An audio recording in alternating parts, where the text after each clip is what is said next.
Chapter 10, Race Day. Saturday, race day, my first one ever. I got up early, met with the sweet smell of bacon and eggs, neither of which are actually sweet smelling. But you know what I mean. My mother was on the phone with Aunt Sophie, telling her what time she had to be here so that we could go over to Martin Luther King Park together. I didn't know what I was more excited about. The fact that I was going to run my first race on a track team, or the fact that my mother would be there to see it. I had been seeing Lou's mom cheering for a little stupid thing he did in practice. And after I got over how annoying it was, I realized that there was something about it I kind of liked. So my mom being there was major. And Aunt Sophie, because she was the loud one, she was the one who had a bullhorn for her mouth. "Don't be late, Sophie." My mom said it into the phone, dishing out the eggs. Of course, anytime a person tells another person not to be late, it's pretty much guarantees that they will be. I don't know why, but it does. And Aunt Sophie was late, not like crazy late to the point I couldn't make it to the track on time. It's just that we don't have a car and we're going to have to catch the bus to the park. But the bus was supposed to come at 11:15, and Aunt Sophie and King didn't get to the house until 11:09.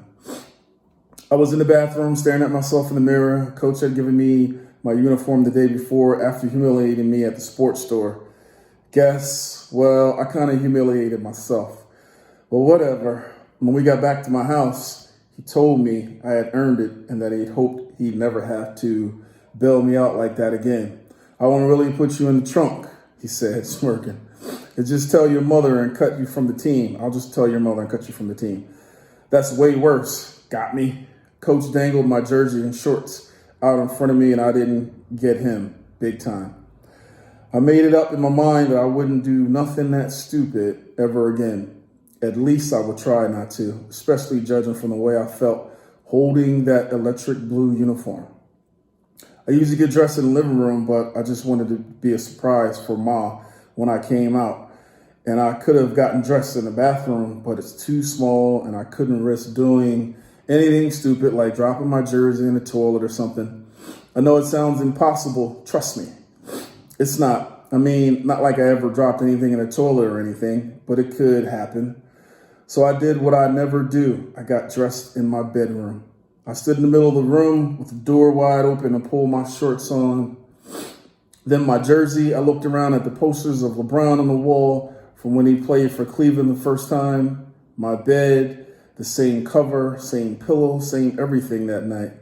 I sat on it, my body sinking into the mattress, almost like it was wrapping itself around me, hugging me, like it missed me.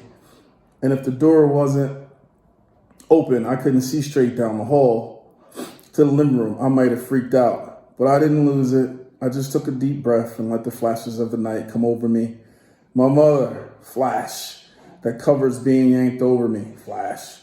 The hallway, flash. The gun, flash. Then I looked down at the floor, flash.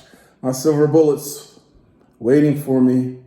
I unlaced them, slipped my feet in, then relaced them tight. And just like that, I felt different. I was a defender. My mother had given me a fresh haircut the night before, just for this day.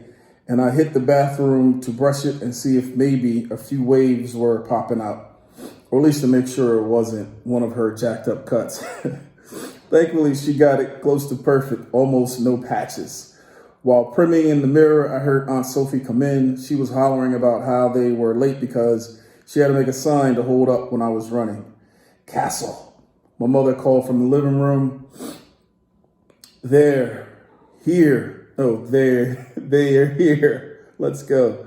I got out of the bathroom. My mother almost hit the floor. She put her hand over my mouth, which I only ever saw her do when somebody on those movies said something corny about not wanting to live without the other person, and then they kiss.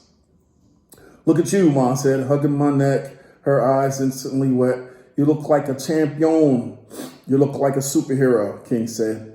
"I'm gonna call you Running Man." "Yeah, like the dance," Aunt Sophie asked. "What dance?" I replied, totally confused. "Doesn't matter." My mom cut in.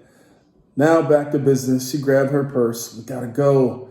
We went dashing down the block towards the bus stop, only to see the bus pulling off just before we got there. "No," Ma shouted, turning toward me. I could tell she wanted to cuss, but she didn't.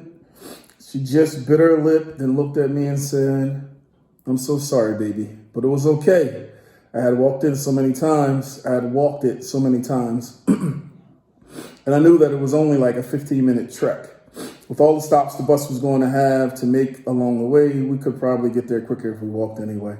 So I told them to follow me, and I took the short way for once.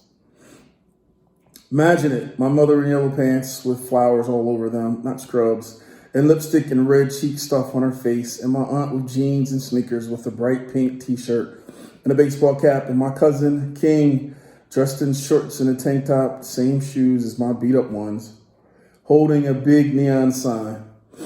Imagine 3 of them following behind me. Castle Crenshaw dressed in an electric blue track uniform, the Defender.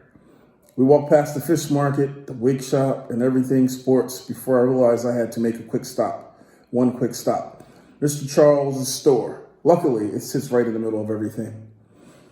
At last, it seems like it does, like I can always get to it no matter where I am in the city. I think maybe that Mr. Charles is playing. He's smart like that. And I can see it even if his families don't. He's the smartest person with a store in the whole city and maybe even the world. That's what I think.